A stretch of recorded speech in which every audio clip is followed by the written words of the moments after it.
Hi friends, माझ्या आधीच्या व्हिडिओला फिटनेस रेजिमच्या व्हिडिओला खूप लाईक्स मिळाले आणि लोकांना तो व्हिडिओ आवडलासुद्धा. म्हणून मी अजून एक व्हिडिओ घेऊन आलो आहे जो फिटनेसबद्दलच आहे.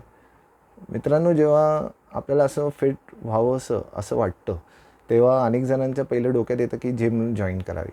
आणि जिम जॉईन केल्यानंतर मग ते जाऊन वजनं उचलतात, अनेक मशीन सेट मारतात, जास्त रेपिटेशन करतात, स्वतःला स्ट्रेस करतात.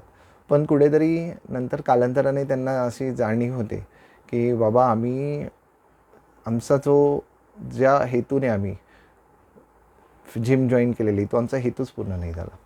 कारण मुळात जेव्हा आपण आपलं फिटनेस प्लॅन करतो तेव्हा आपल्याला आपलं डेली रुटीन खूप इम्पॉर्टंट असतं. आपण आपल्या डेली रुटीनकडे बघतच नाही. आपलं डेली रुटीन कसं आहे, आपण डाएट कसा घेतो, या गोष्टींकडे आपण लक्षच देत नाही. खरं सांगायचं म्हटलं तर तुमच्या फिटनेसमध्ये तुमचा डाएटचा खूप मोठा रोल आहे आणि कधी ते लक्षातच घेतलं जात नाही. नुसतं जाऊन जिममध्ये जाऊन वेट्स मारणं आणि मग आपल्याला असं वाटतं की आपण आता फिट होऊ आणि मग त्याच्यानंतर आपण काहीच ॲक्टिव्ह राहत नाही. म्हणजे फक्त जिममध्ये जाऊन 45 मिनिट्स किंवा 1 तास तुम्ही वर्कआउट केला, त्यानंतर मी बहुतांश लोकांना बघितलं ते एकदम सुस्त असल्यासारखं राहतात. आणि मग त्यांना असं कसं काही आपण त्यांना फिट म्हणू शकतो. फिटनेस म्हणजे तुम्ही तुमचे जी रेग्युलर कामं आहे, तुमचा जो रूटीन वर्क आहे, तुमचा जो जॉब प्रोफाईल आहे तो तुम्ही एनर्जेटिकली करू शकता म्हणजे तुम्ही फिट आहात. तुमच्यामधली वायटॅलिटी दिवसभर राहते म्हणजे तुम्ही फिट आहात. आणि सेकंड अजून थर्ड पार्ट आहे की तुमचा बॉडी फॅट पर्सेंटेज किती आहे. आता खूप लोकांचं आपण बघितलं असेल की त्यांचं बॉडी फॅट पर्सेंटेज खूप जास्त होतं. मग त्यांना अनेक आजार होतात, जसे ओबेसिटी होते, डायबिटीज होतं, नंतर हार्ट इश्यूज होतात. आणि मग आपण त्यांना फिट कसं म्हणू शकतो जरी त्यांचे म्हणजे फिजिकली ते असे बल्की वाटत असले तरी त्यांना आपण फिट म्हणू शकत नाही. सो फ्रेंड्स, मला तुम्हाला हेच सांगायचं होतं की fitness is not only about physical, it is also about your mental and emotional health. तुम्ही तुमचं फिजिकल आणि मेंटल हेल्थ जर मेंटेन केली तर तुम्ही ॲक्च्युली फिटनेसकडे जाऊ शकता.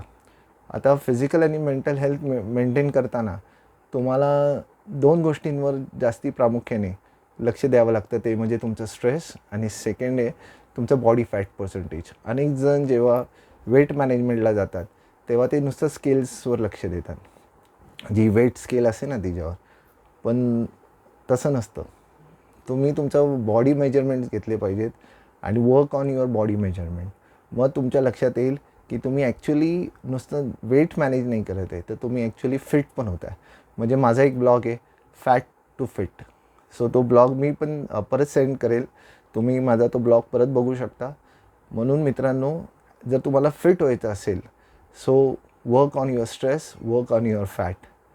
आय विश तुम्हाला आज समजलं असेल ॲक्च्युअल फिटनेस म्हणजे काय आणि ते कसं साध्य करावं. So wish you all a very happy, so wish you all a very healthy and fit life. Thank you.